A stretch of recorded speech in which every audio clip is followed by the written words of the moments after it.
सर्दियों की कड़कड़ाती ठंड में रात की कालिमा हर चीज को अपने आगोश में ले चुकी थी। चारों ओर बस चुप्पी और सुनसान सन्नाटा था। शहर के बाहरी इलाके में स्थित एक पुराना हवेलीनुमा मकान था, जिसे लोग रहस्यमय हवेली कहकर पुकारते थे। इस हवेली के बारे में कई भयानक कहानियां प्रचलित थी, लेकिन किसी ने इसे देखे बिना मान भी नहीं किया। यही वो हवेली थी जहां पर हमारे कहानी के मुख्य पात्र, एक युवा जिज्ञासु खोजी पत्रकार आर्यन का पहुंचना हुआ। आर्यन का जीवन एक साधारण खोजी पत्रकार जैसा ही था, लेकिन इस बार उसे एक ऐसा केस मिला जिसने उसके जीवन की दिशा ही बदल दी। उसे एक रहस्यमय महिला का फोन आया था जो उसे उस हवेली में बुला रही थी। महिला ने अपना नाम प्रिया बताया था, लेकिन उसने अपने बारे में और कुछ नहीं बताया। आर्यन की जिज्ञासा बढ़ गई थी। एक पत्रकार के तौर पर वह हमेशा अनसुलझे रहस्यों को उजागर करने का काम करता था। उसकी छठी इंद्री उसे इशारा कर रही थी कि इस भीतर कुछ ऐसा था जो सामान्य नहीं था। अगले ही दिन उसने तय किया कि वह इस रहस्यमय हवेली में जाकर सारी सच्चाई का पता लगाएगा। कुछ अजीब सा था। पुराने दरवाजों के खड़खड़ाने की आवाज और हवा में एक अजीब सी ठंडक ने आर्यन किल की धड़कने बढ़ा दी। दरवाजा धीरे से खुला और अंदर का अंधेरा उसे स्वागत करने लगा। उसके पास एक टॉर्च और एक नोटबुक थी। जैसे ही उसने हवेली में कदम रखा, उसने महसूस किया कि हर चीज उसकी नजरों से कुछ छुपा रही थी। हवा में हल्की सी गंध थी जो उसे बेहोश करने के लिए काफी थी।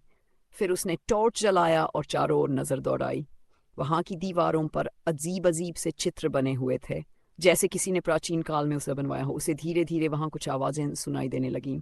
वह आवाजें हवेली के पीछे की। आर्यन धीरे धीरे उन आवाजों की दिशा में बढ़ा। वहां पहुंचकर उसने देखा कि पुराना दरवाजा था जिसके पीछे से रोशनी आ रही थी। जब उसने दरवाजे को खोलने की कोशिश की तो दरवाजा बिना किसी मेहनत के खुल गया।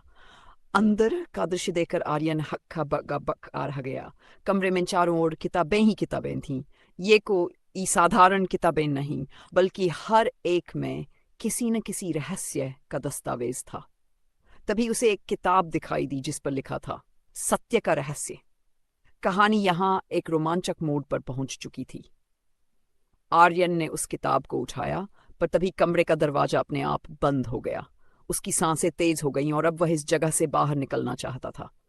आर्यन उस बंद कमरे में चारों ओर से किताबों से घिरे बुरी तरह फंस गया था।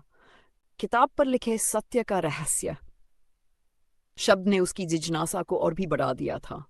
अपने डर को काबू में रखते हुए उसने किताब को खोला। किताब के पहले पन्ने पर एक वाक्य लिखा था, जिसे तुम सत्य समझते हो वह बस एक परछाई है। सच को जानने के लिए परछाई से परे देखना होगा। आर्यन ने इस वाक्य को ध्यान से पढ़ा। उसे लगा कि यह महज एक अंधविश्वास या प्राचीन कहावत है। उसने पन्ना पलटा और एक दूसरा पन्ना पाया जिस पर कुछ लिखा ही नहीं थी, बस हल्का सा निशान बना हुआ था। निशान को देखते ही उसे समझ में आया कि किताब के हर पन्ने पर कुछ न कुछ छिपा हुआ है जो दिखने में मुश्किल था।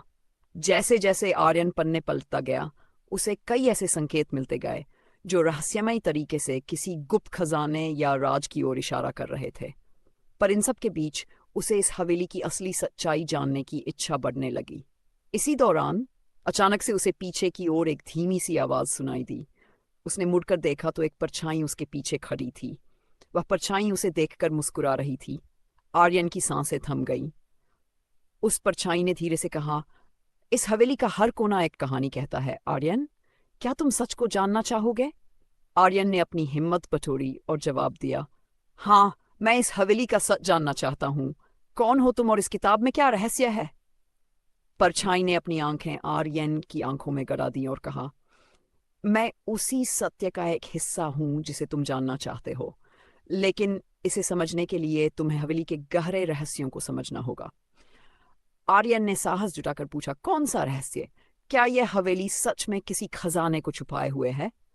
परछाई ने एक हल्की हंसी के साथ कहा, सिर्फ खजाना ही नहीं है, यहाँ ऐसे राज भी छिपे हैं जो समय को बदल सकते हैं। क्या तुम वाकई उस सच्चाई का सामना करने को तैयार हो? आर्यन ने सिर हिलाया। आर्यन को हवेली की अन्य कहानियों के बारे में धीरे धीरे पता चलने लगा। उसने सुना था कि यह हवेली एक समय में एक प्रसिद्ध राजा की थी जिसने यहाँ गुप्त विज्ञान, तंत्र मंत्र और दुर्लभ ग्रंथों को संग्रहित किया था। कहते हैं कि राजा के पास एक ऐसा रहस्यमयी खजाना था जिसे वह अपने जीवन के आखिरी क्षणों में इसी हवेली में छुपा कर गया था। आर्यन ने परछाई से पूछा, क्या मैं उस खजाने तक पहुंच सकता हूँ? परछाई ने कहा, तुम पहुंच सकते हो, लेकिन उसके लिए तुम्हें इस हवेली की हर परत को समझना होगा। तुम्हें अपने भीतर छिपी उन कमजोरियों को देखना होगा जो सत्य की राह में सबसे बड़ी रुकावट हैं। आर्यन को समझ नहीं आ रहा था कि परछाई की बातें कितनी सच थीं। फिर भी उसने खुद को इस चुनौती के लिए तैयार किया। हवेली के पहले कमरे से होते हुए वह दूसरे कमरे में पहुंचा। इस कमरे में एक बड़ा सा शीशा लगा हुआ था और शीशे पर एक चित्र बना हुआ था जो एक पहेली जैसा था। चित्र में कुछ संकेत थे जिन्हें आर्यन को समझना था। उसने देखा कि पहेली में दो लोग एक पुल पर खड़े और पुल के नीचे एक नदी बह रही थी। उसने समझा कि इस चित्र का कोई न कोई संकेत उस राज की ओर इशारा करता होगा। उसने एक बार फिर चित्र की ओर ध्यान से देखा और आखिरकार उसे समझ में आया कि इसे हल करने के लिए उसे शीशे में कुछ देखना होगा। जैसे ही उसने शीशे के सामने खड़ा होकर अपनी परछाई पर ध्यान केंद्रित किया, अचानक उस परछाई ने बोलना शुरू कर दिया, आर्यन, यह केवल एक शुरुआत है। तुम्हें अगले कमरे में जवाब मिलेगा। आर्यन धीरे धीरे अगले कमरे की ओर बढ़ा। कमरे में प्रवेश करते ही उसने देखा कि वहां एक दरवाजा था जिस पर कई ताले लगे थे और एक संदेश लिखा था, जो अपने मन की आंखों से देखेगा वही इस ताले को खोल सकेगा। आर्यन समझ गया कि इस ताले को खोलने के लिए उसे किसी अज्ञात सत्य का बोध करना होगा। उसने अपनी आंखें बंद कर लीं और अपने भीतर छुपे डर, जिज्ञासा और साहस को अनुभव किया। तभी दरवाजे का ताला अपने आप खुल गया। अंदर जाने पर उसने देखा कि वहां एक प्राचीन शिलालेख था जिस पर लिखा था कि यह खजाना केवल उस इंसान के लिए है जो इसे किसी स्वार्थ के लिए नहीं बल्कि सच्चाई की खोज के लिए है। आर्यन ने अपनी सारी इच्छाएं त्यागकर इस सत्य को अपनाया। तभी शिलालेख से एक रोशनी निकली और उसने उसे उस खजाने का मार्ग दिखाया। खजाने में केवल सोना चांदी नहीं बल्कि जान और सत्य का से छिपा हुआ था। आर्यन ने वह हस्ती अपने अंदर समा लिया और अपनी कि कुछ सत्य केवल आत्म साक्षात्कार के लिए होते हैं। अब उसकी जीवन की राह बदल गई थी और वह एक नए सिरे से अपने जीवन की शुरुआत करने के लिए तैयार था। इस तरह सत्य का रहस्य उसे एक ऐसी राह दिखा गया जो उसे अपनी आत्मा के सबसे गहरे कोने में झांकने का अवसर दे गया।